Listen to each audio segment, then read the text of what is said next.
এই কথা কেউ কোনোদিন ভেবেছিল বলিউডের তিনটে খানকে ছাড়িয়ে, ঋত্বিককে ছাড়িয়ে, রণবীর কাপুরকে ছাড়িয়ে রণবীর সিং এর এই সিনেমা এদের ওপর একদম ভারী পড়বে? কিন্তু এটা সবাই জানে, এই সিনেমার ক্রেডিট যত রণবীর সিংকে দেওয়া হয় তার চেয়ে বেশি দেওয়া হয় কিন্তু আদিত্য ধারকে।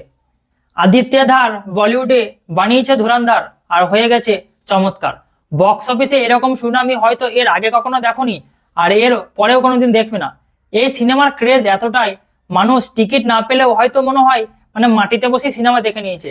তাও আবার শুধু সিনেমাটার ক্রেজ রয়েছে নর্থ ইন্ডিয়াতে, বাকি অন্য কোনো ভাষায় সিনেমাটাকে ডাব করা হয়নি নেগেটিভ কন্টেন্ট আর ভিতরের পলিটিক্সকে দেখানোর জন্য। এই সিনেমাটাকে বেশি স্ক্রিন পর্যন্ত দেওয়া হয়নি।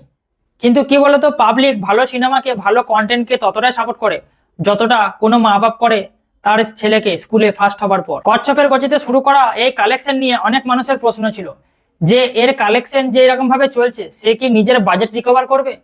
কিন্তু এমন হয়ে গেছে যে তারা আজকাল এই জিনিসটা দেখে বিশ্বাস করতে পারছে না। মাত্র 9 দিনের মাথায় সে নিজের বাজেট রিকভার করে 300 গন্ডি পেরিয়ে গেছে। এটা এতটা বড়, তোমরা ভেবে দেখতে পারো। 2025-এর সবচেয়ে বড় সিনেমা হচ্ছে ছাবা, তাকে এই গন্ডি পেরোতে সময় লেগেছিল 10 দিন, কিন্তু ধুরন্ধর একদিন আগে করেছে। তারপর প্রেমের সবচেয়ে বড় সিনেমা সাইয়ারা, এই সাইয়ারাকে পেরোতে সময় লেগেছিল আরো এক্সট্রা 7 দিন, মানে টোটাল 17 দিন। এই জিনিসটা সচরাচর খুব কম হয়।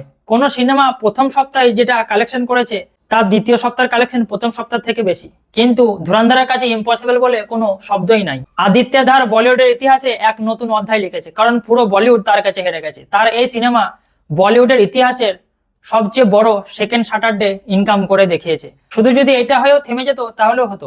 এর 24 ঘন্টায় আর তারপরে 24 ঘন্টায় যা হতে চলেছে, তারপর ইস্ট ওয়েস্ট নর্থ সাউথ কোনো ফিল্ম ডিরেক্টরই ঘুমাতে পারবে না। এই সিনেমায় না তো শাহরুখ খানের মতো কোনো স্টারডাম আছে, না স্পাই ইউনিভার্সের মতো কোনো কানেকশন আছে, না এটা কোনো সিকুয়েল সিনেমা, আর না কোনো সাউথের বড় ডিরেক্টর রয়েছে। আদিত্য ধার তার কন্টেন্টের মাধ্যমে আর অক্ষয় খান্নার লাজবাব অ্যাক্টিং এর সাহায্যে এই সিনেমা সেকেন্ড স্যাটারডে সবচেয়ে বেশি ইনকাম করেছে।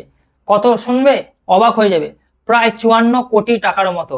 পাবলিকের ডিমান্ড এত বেশি যে এই সিনেমাটার জন্য রাত 12টার পরও এক্সট্রা শো দেওয়া হয়েছে, যেন পাবলিক সিনেমাটাকে দেখতে পারে। কিন্তু বাবাল তখন হবে যখন এই সিনেমাটা 2 দিনে সেঞ্চুরি করবে। কত খারাপ লাগে না এটা শুনতে, যে হিন্দি বেল্টের সবচেয়ে বড় সিনেমা আসে সাউথ থেকে।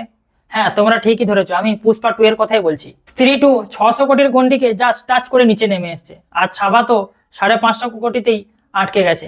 কিন্তু পুষ্পা এসছে একদম ঝড় নিয়ে, যে 500 গন্ডি, 600 গন্ডি, 700 গন্ডি পেরিয়ে 800 কোটির একটা এমন বেঞ্চমার্ক তৈরি করে দিয়ে গেছে, যেটা হয়তো ভাঙা কোনো সিনেমার পক্ষে সম্ভব নয়। কিন্তু ধুরন্ধর যে স্পিডে ছুটে চলেছে, আমার মনে হয় যে এই রেকর্ডকে সে ভাঙার ক্ষমতা রাখে।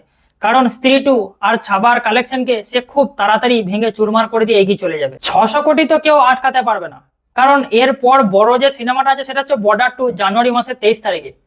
তার আগে বা মাঝখানে যদি কোনো সিনেমা এই ধুরন্ধরের রাস্তায় আসে, তাহলে তোমরা বুঝতেই পারছো সে কি করবে, এরকম করে দিয়ে চলে যাবে। কিন্তু সত্যি কথা বলতে, পুষ্পার 800 কোটির স্বপ্ন স্বপ্নই থেকে যাবে এইবার। কিন্তু মার্চে যেটা হবে সেটার জন্য কিন্তু পুষ্পাকেও ঝুঁকতে হবে এই ধুরন্ধরের কাছে, কারণ মার্চ মাসে আসছে ধুরন্ধর পার্ট 2। আর এইবার কিন্তু রাস্তা কেউ আটকাবে না, সবাই সে রাস্তায় রেড কার্পেট বিছিয়ে রাখবে। কারণ পয়সা কার পছন্দ নয় ভাই, টাকা কিন্তু সবারই পছন্দ। প্রথম দিনই হবে 100 থেকে 150, 200 হয়ে যেতে পারে কোটি টাকার বক্স অফিস। আর এই বক্স অফিসের কাছে কেজিএফ কেও কিন্তু ঝুঁকতে হবে। হ্যাঁ, এটা ভুললে চলবে না যে এই মাসের 19 তারিখে কিন্তু টক্সিক আসছে। কিন্তু ধুরন্ধরের বিষ এতটাই ছড়িয়ে গেছে যে টক্সিককেও হয়তো এই ধুরন্ধরের কাছে হার মানতে হবে। ভারতবর্ষের সবচেয়ে বড় শত্রু হলো ভারতবর্ষ নিজে, পাকিস্তান তো 2 নম্বরে আসে। এই ডায়লগটাকে সত্যি করে দেখাবে। ধুরন্ধর পার্ট 1 আর ধুরন্ধর পার্ট 2 এই দুটো সিনেমা মিলিয়ে 2000 কোটি টাকা কেউ আটকাতে পারবে না। তোমরা একটা সত্যি কথা বলো যে এই সিনেমাটা তোমরা কারা কারা দেখেছো আর কতবার করে দেখেছো, অবশ্যই কিন্তু কমেন্টে বলে যাবে।